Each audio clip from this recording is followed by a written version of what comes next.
Now second thing जो हम Bohr के मॉडल को यूज़ करके डिराइव कर सकते हैं, that is energy of electron in any orbit of a one electron system.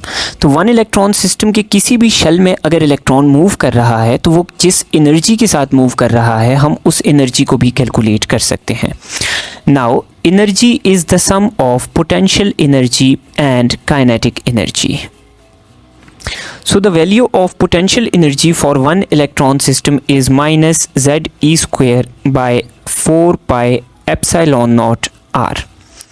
जबकि अगर हम काइनेटिक एनर्जी की वैल्यू की बात करें तो काइनेटिक एनर्जी की वैल्यू है minus ZE square divided by 8 pi epsilon not R। Sorry, it is plus ZE square by 8 pi epsilon not R।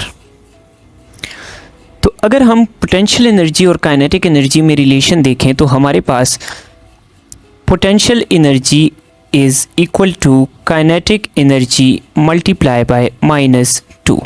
सो ये हमारे पास इलेक्ट्रॉन की पोटेंशियल एनर्जी और काइनेटिक एनर्जी में रिलेशन बन जाता है। नाउ अगर हम ओवरऑल एनर्जी की इक्वेशन देखें तो it is minus E square M into Z square divided by 8 epsilon not square H square into N square.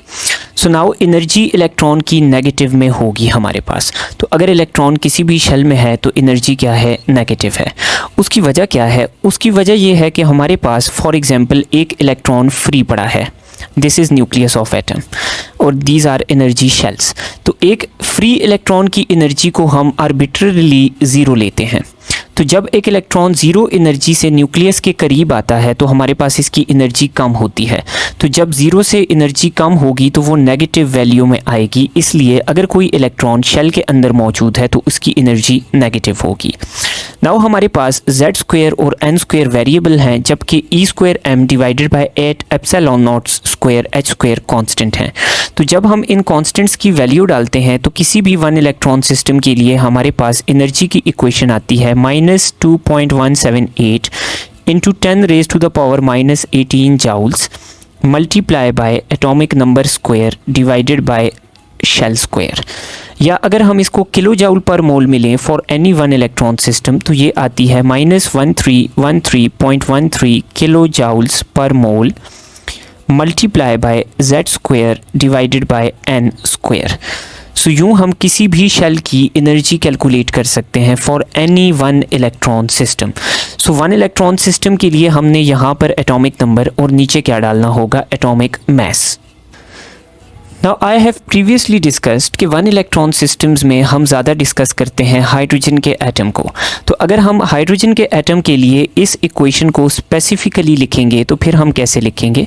तो हाइड्रोजन के एटम के लिए energy is equal to -2.178 into 10 raise to the power -18 joules. Now Z is 1 for hydrogen, so Z ignore हो जाएगा, 1 के बराबर आ जाएगा। तो इसको हम डायरेक्टली n स्क्वायर से डिवाइड कर देंगे। सो ये दो इक्वेशंस बन जाती हैं जाउल और किलो जाउल में हाइड्रोजन एटम के किसी भी शेल की एनर्जी को कैलकुलेट करने के लिए। सो हम डायरेक्टली n स्क्वायर से डिवाइड कर देंगे इन वैल्यूज़ को, तो हाइड्रोजन एटम की एनर्जी निकल आएगी। For example if we are asked कि हाइड्रोजन के सेकंड शेल की क्या एनर्जी है, तो सेकंड शेल की energy is equal to -2.178 into 10 raise to the power -18 joule divided by 2 square. n is 2 तो 2 का square is equal to 4। So ये हमारे पास सेकंड शेल के एनर्जी की वैल्यू है। सो इन दो इक्वेशंस को यूज़ करके हम किसी भी वन इलेक्ट्रॉन सिस्टम या हाइड्रोजन एटम के किसी भी शेल की एनर्जी को कैलकुलेट भी कर सकते हैं और दो डिफरेंट शेल्स की एनर्जीज़ को कंपेयर भी कर सकते हैं। For example if we are asked hydrogen के थर्ड शेल और सेकंड शेल की एनर्जीज़ के अंदर क्या रेशो है, यानी थर्ड शेल की एनर्जी सेकंड शेल से कितनी ज़्यादा है, तो उसके लिए हम क्या करते हैं, थर्ड शेल की एनर्जी को डिवाइड कर देते हैं सेकंड शेल की एनर्जी से। तो थर्ड शेल की एनर्जी है -2.178 into 10 raise to the power -18 joules divided by 3 square यानी 9। जबकि सेकंड शेल की एनर्जी नीचे आएगी डिवीजन में, तो सेकंड शेल की एनर्जी है -2.178 into 10 raise to the power -18 joules divided by 2 square यानी 4। तो अब चूंकि 4 यहाँ नीचे है तो ये इधर आके यूँ मल्टीप्लाई हो जाएगा। नाउ अगर हम इसको सिंप्लीफाई करें तो ये दो वैल्यूज़ एक दूसरे से कैंसिल हो जाएंगी और थर्ड शेल और सेकंड शेल की एनर्जी के दरमियान जो रेशो है दैट इज़ 4:9। अब देखने में तो ये लगता है कि 4/9 की वैल्यू छोटी है, लेकिन हमारे पास चूंकि एनर्जी की वैल्यू यहाँ पे नेगेटिव है तो नेगेटिव में जितनी छोटी वैल्यू होगी अल्टीमेटली हमारे पास वैल्यू उतनी ही बड़ी होगी। For example -3 is greater than -5, तो यूँ हमारे पास this ratio becomes greater eventually. Now अगर हमारे पास है first shell, then second shell, then third shell and fourth shell, तो अब हमारे पास इन शेल्स की जो एनर्जी है उसमें क्या डिफरेंस है। तो कीप इन माइंड कि एनर्जी का n स्क्वायर के साथ इन्वर्स रिलेशन है। तो जैसे जैसे हम ऊपर जाते जाएंगे तो हमारे पास energy due to inversely proportional to n square, तो एनर्जी डिफरेंस डिक्रीज होता जाएगा। इट मीन्स कि फर्स्ट शेल और सेकंड शेल में जो एनर्जी डिफरेंस है दैट इज़ मैक्सिमम, फिर थर्ड और सेकंड शेल में एनर्जी डिफरेंस थोड़ा कम है, then fourth and third shell. तो जिस तरह रेडियस का डिफरेंट था उसके एग्जैक्टली ऑपोजिट एनर्जी का डिफरेंस है।